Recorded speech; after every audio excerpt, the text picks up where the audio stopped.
Japanese internment camps in America. Brought to you by Nolan Johnson, Michelle Brzezinski, Jake Thompson, and Nicole Johnson. February 19th, 1942.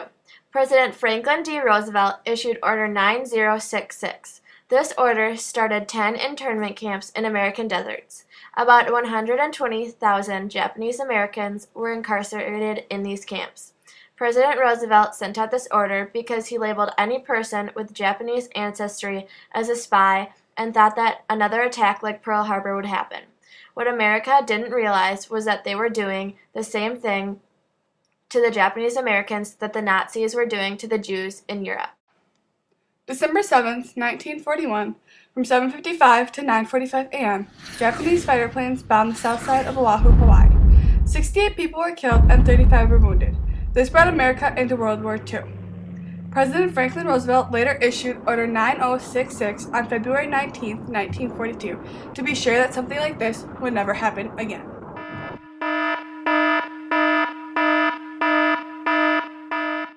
FDR created the Executive Order 9066 due to the fear of a coastal invasion from the Japanese.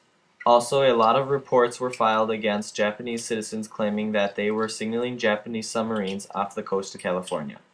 Most of these reports turned out to be false, but these false reports give us a view into the mind of a paranoid America. This kind of paranoia led to the discrimination of Japanese Americans.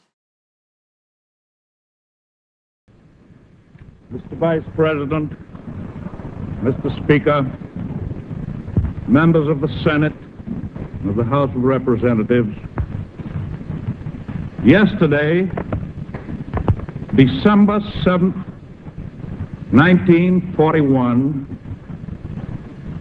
a date which will live in infamy, the United States of America was suddenly and deliberately attacked by naval and air forces of the Empire of Japan.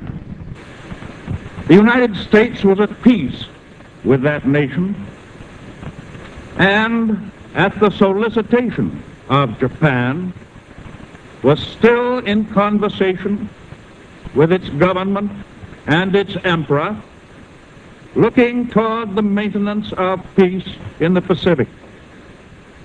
Indeed, 1 hour after Japanese air squadrons had commenced bombing in the American island of Oahu, the Japanese ambassador to the United States and his colleague delivered to our Secretary of State a formal reply to a recent American message. Japan has therefore undertaken a surprise offensive extending throughout the Pacific area. The facts of yesterday and today speak for themselves. No matter how long it may take us to overcome this premeditated invasion, the American people in their righteous might will win through to absolute victory.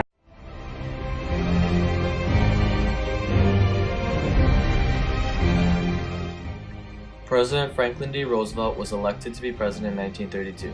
He was the only president to serve more than 2 terms and was well known for his New Deal. After the attack on Pearl Harbor, he issued Order 9066. In this order, President Franklin D. Roosevelt stated, I hereby authorize and direct the Secretary of War and the military commanders whom he may from time to time designate, whenever he or any designated commander deems such action necessary or desirable, to prescribe military areas in such places and of such extent as he or the appropriate military commander may determine, from which any or all persons may be excluded, and with respect to which the right of any person to enter, remain in, or leave shall be subject to whatever restrictions the Secretary of War or the appropriate military commander may impose in his discretion. The Secretary of War is hereby authorized to provide for such transportation food, shelter, and other accommodations as may be necessary in the judgment of the Secretary of War or the said military commander. And until other arrangements are made to accomplish the purpose of this order, I hereby further authorize and direct the Secretary of War and the said military commanders to take such other steps as he or the appropriate military commander may deem advisable to enforce compliance with the restrictions applicable to each military area here and above authorized to be designated, including the use of federal troops and other federal agencies with authority to accept assistance of state and local agencies. This order that Roosevelt issued was the start to a bad beginning. Relocating the Japanese Americans took a total of 8 months. The families were not charged for anything and they were not put on trial. They were simply brought to the internment camps because of their ethnicity. Since they were forced out of their homes so quickly, they sold their possessions for very low prices. The Japanese were only allowed a few items in the camps. Most of the time, they had as little as 48 hours to evacuate their houses. They were forced to live in barracks and use community bathrooms. They also ate and did laundry together.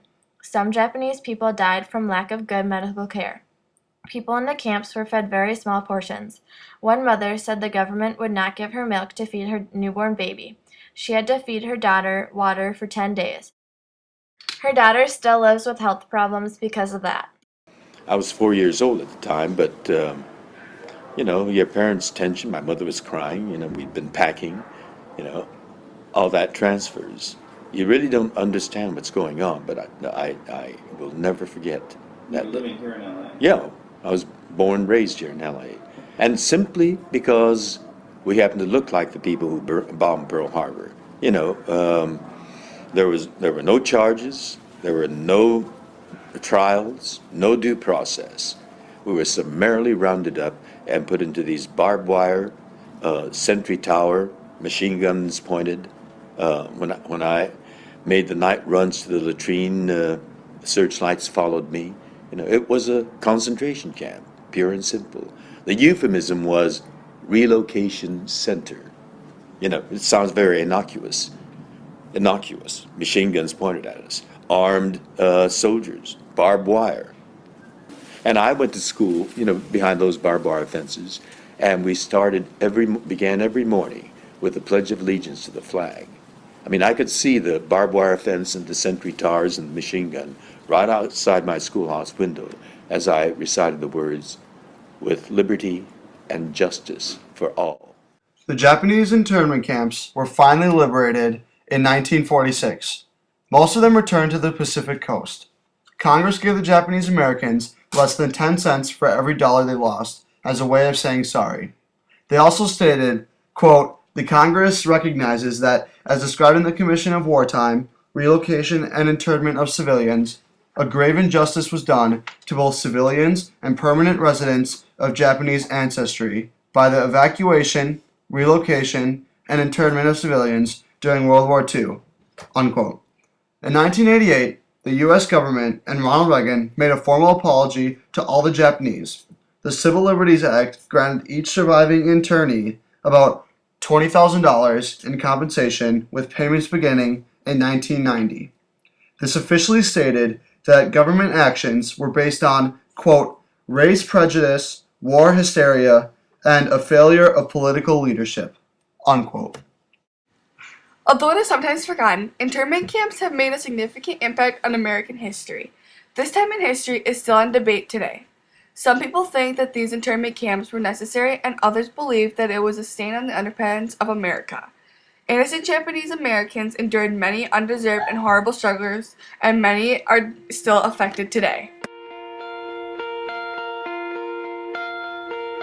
My father came from Japan in 1905. He was 15 when he immigrated from Japan. He worked until he was able to actually build a store. Let me tell you a story in the form of a dream. I don't know why I have to tell it, but I know what it means. Close your eyes, just picture the scene as I paint it for you. It was World War II when this man named Kenji woke up. Ken was not a soldier.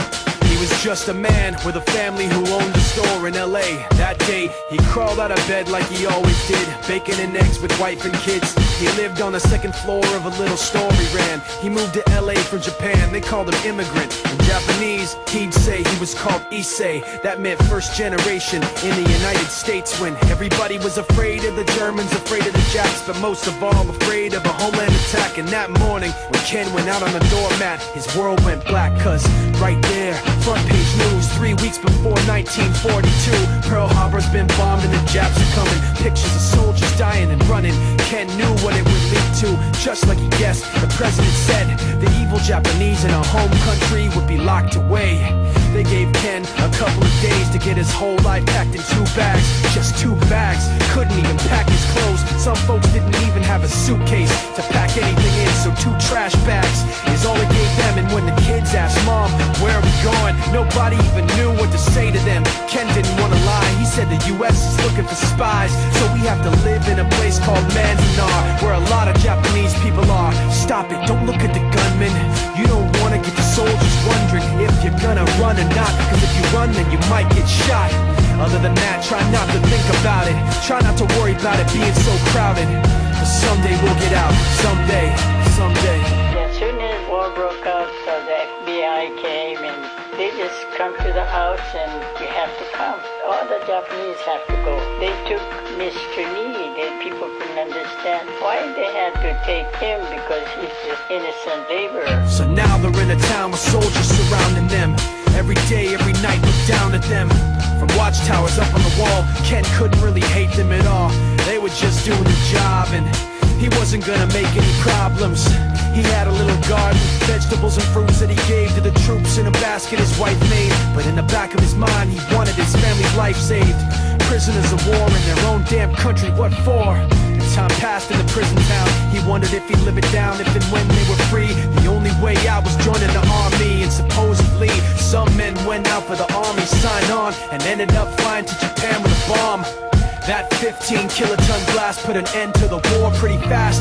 2 cities were blown to bits. The end of the war came quick, and Ken got out big hopes of a normal life with his kids and his wife. But then they got back to their home, and what they saw made him feel so alone. These people had trashed every room, smashed in the windows and bashed in the doors, written on the walls and the floor, Japs not welcome anymore.